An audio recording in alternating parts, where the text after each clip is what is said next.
Ce moment où vous êtes submergé et vous n'entendez plus rien que le silence. Il n'existe que vous et le doux murmure des eaux.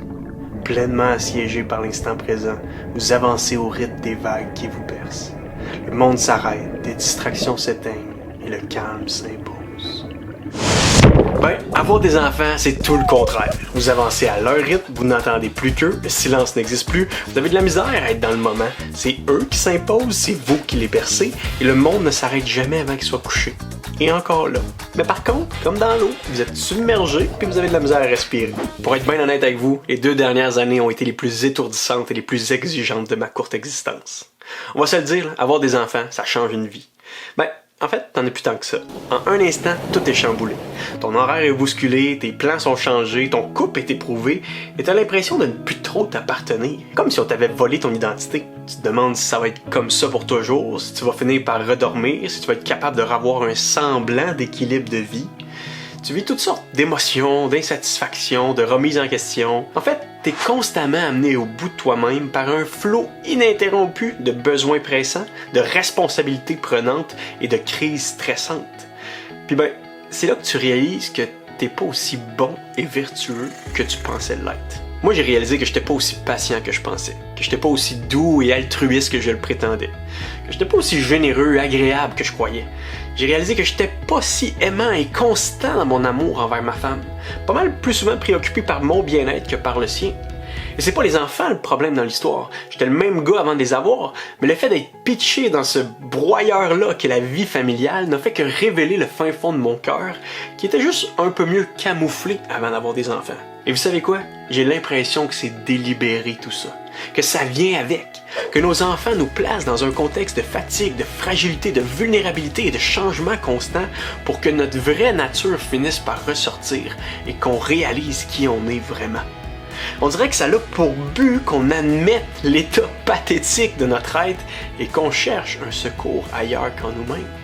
En devenant parent, j'ai compris que mon besoin le plus colossal n'était pas d'avoir une bonne nuit de sommeil ou un peu plus de temps pour moi, mais plutôt d'avoir recours à une aide extérieure, surnaturelle, extraordinaire, qui serait capable de renouveler mes motivations, de déraciner mon orgueil, de calmer la violence de mes passions, d'effacer la malice de mes pensées, de transformer ma vision des choses, et particulièrement ma vision de la famille.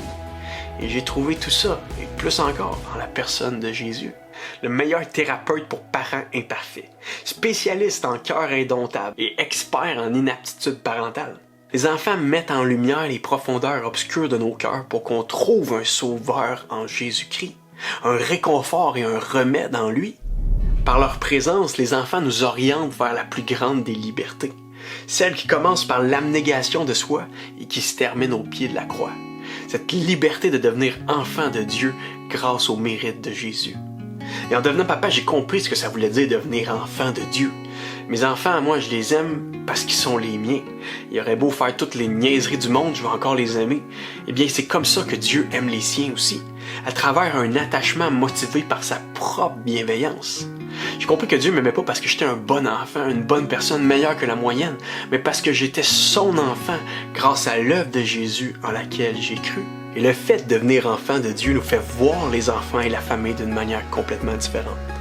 Tu réalises probablement qu'ils sont une méga bénédiction. Ils ne sont pas un bouffe-temps ou un bouffe-énergie, mais un véritable héritage, une récompense qui vient directement de la main de Dieu, comme le disent les proverbes. On comprend qu'ils ne nous appartiennent pas, mais qu'ils nous sont confiés pour qu'on en prenne soin et qu'on les conduise à notre tour vers leur Père céleste. Ben oui, ils nous font perdre en productivité, mais ils nous font gagner en substantialité. Ils nous font courir, mais ils nous font aussi redécouvrir le monde à leur hauteur. Ils nous font carrément perdre le contrôle, ce qu'on n'a jamais eu d'ailleurs, mais ils nous offrent des occasions en or de faire confiance à Dieu en toutes circonstances. Ils nous font suer, ils nous font travailler, mais ils opèrent aussi un travail sur nous. Ils ne sont pas un frein à notre épanouissement, les enfants, mais bien un puissant moyen d'épanouissement par lequel Dieu veut nous façonner, nous transformer et nous rendre plus comme lui. Un jour, des enfants vont vers Jésus, mais les gens autour de lui les tassent et leur disent de ne pas aller le déranger.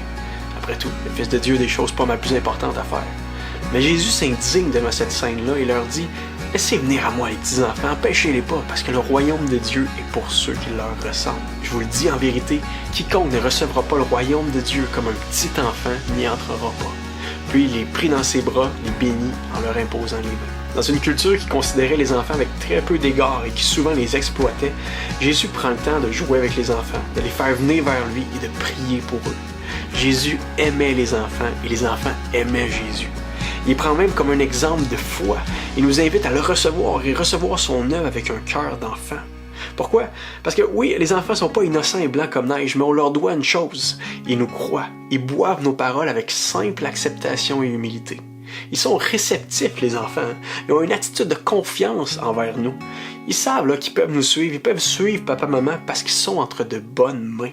Mes enfants, ils me prennent la main parce que je suis leur père. Ils me questionnent et écoutent mes réponses parce que je suis leur père. Ils comptent sur moi, ils s'attendent à recevoir de moi parce que je suis leur père. Ils courent vers moi, ils trouvent un réconfort en moi parce que je suis leur père. Voilà la même foi, la même relation de confiance que Dieu nous invite à avoir envers lui, celle d'un enfant envers ses parents. Oh, je pense que c'est les miens ça.